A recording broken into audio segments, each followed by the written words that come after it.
Merci beaucoup. C'est très impressionnant d'être dans une belle chapelle, ça. Et si j'ai accepté de venir vous parler, c'est aussi parce que je sais qu'il y a cet environnement chrétien. Et c'est mon point de vue, bien que les actions sont forcément laïques. Ce qui vous anime, ce qui vous maintient debout dans votre lutte, c'est de savoir cette espérance. C'est que la vie a un sens, et en tout cas, le passage sur la terre veut dire quelque chose. Je tenais à le dire parce que lorsque vous posez la question que reste-t-il, où sont les pauvres, et notre structure de notre civilisation en tout cas, c'est vraiment basé sur le pauvre de l'Évangile. Et toute notre interrogation, toute notre société a été façonnée sur la vision du pauvre. Moi, personnellement, l'homme que j'admire le plus, c'était saint François d'Assise, qui vivait donc au XIIIe siècle. Et la pauvreté, l'obéissance, la chasteté, ça a été les piliers de notre foi, de notre culture. Et les pauvres, ça a été l'interrogation, et c'est là-dessus que s'est bâtie notre société chrétienne. Mais alors, les pauvres, c'est une ambiguïté. Est-ce que c'est les pauvres, comme dans l'Évangile, où le jeune homme riche de ses biens ne peut pas suivre, parce qu'il ne veut pas abandonner ses biens, ou est-ce que c'est le pauvre, le simple en esprit, qui est disponible pour recevoir sa foi?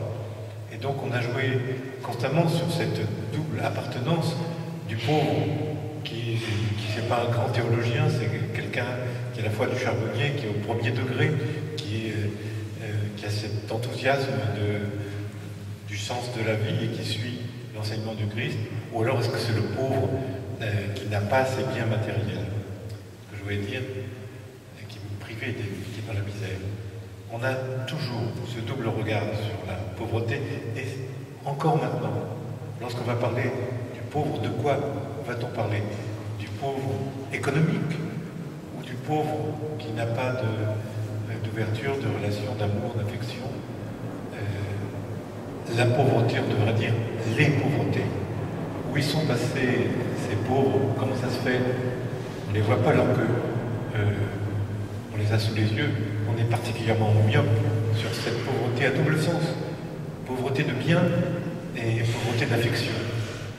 Et tout au long de ma carrière de médecin, j'ai pu rencontrer ces situations de double pauvreté qui font que les hommes sont livrés à la maladie, livrés à l'angoisse et à la solitude surtout. Donc il ne faut pas confondre, il y a aussi la pauvreté choisie. On choisit d'être pauvre et on se libère de ses liens, on va une vie religieuse de contemplation et d'interrogation. Et il y a la pauvreté subie. De nos jours, je ne suis pas sûr que les pauvres qu'on va rencontrer au coin de la rue aient choisi leur statut. Ils sont plutôt des victimes. Mais il ne faut pas oublier qu'il y a aussi des gens qui veulent se libérer des biens matériels pour appartenir au monde de la transcendance. Pauvreté subie, c'est cela qu'il faut regarder maintenant. C'est tellement un des piliers de notre culture et de notre civilisation, cette pauvreté, c'est que ces pauvretés de biens et de liens, que un des grands principes qui a sous-tendu toutes nos actions et puis tous nos gouvernements depuis l'histoire de France, ça a été la charité. Et la charité, c'est bien dévoyé. Au début de la chrétienté, la charité, c'est l'amour surnaturel qui nous unit les uns aux autres et qui nous unit avec le Créateur. C'est pour ça que la charité, c'est l'amour.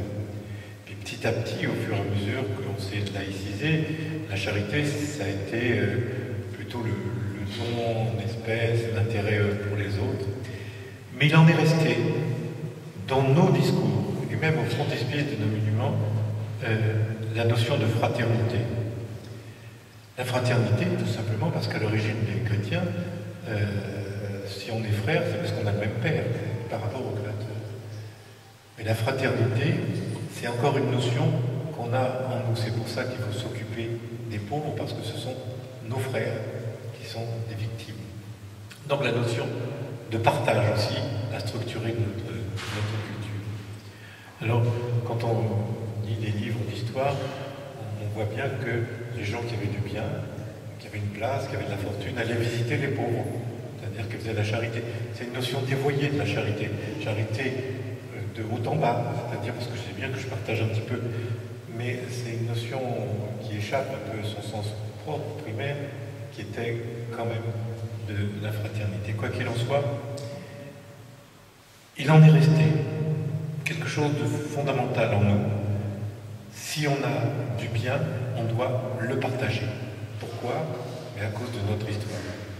Et cette notion de partage, c'est quand même la chose au monde qui nous anime tous et qui anime aussi les programmes politiques.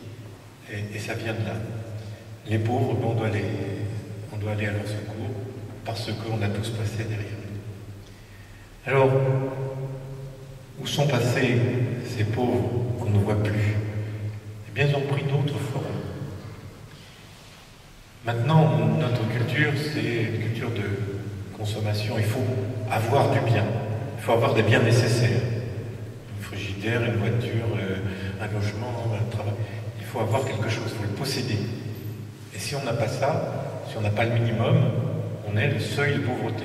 On est pauvre. Oui, mais ces pauvres-là, c'est des pauvres, si je veux dire, au sens politique. C'est des gens à qui il faut redistribuer, que l'État partage pour des citoyens moyens. Elle ne connaît pas chaque individu, mais elle sait qu'il y a un revenu minimum pour vivre. C'est comme ça. La pauvreté, elle est sociale et économique. Donc les pauvres de l'Évangile, ces pauvres qui nous ont accompagnés toute l'histoire de France, mais ces pauvres ont disparu. Ce n'est pas ceux-là, on ne les voit plus, ces pauvres-là. Ces pauvres. Il y a aussi cette pauvreté que vous connaissez dans les rencontres de les coins de rue, c'est la pauvreté de la solitude. C'est pas une pauvreté qui se mesure.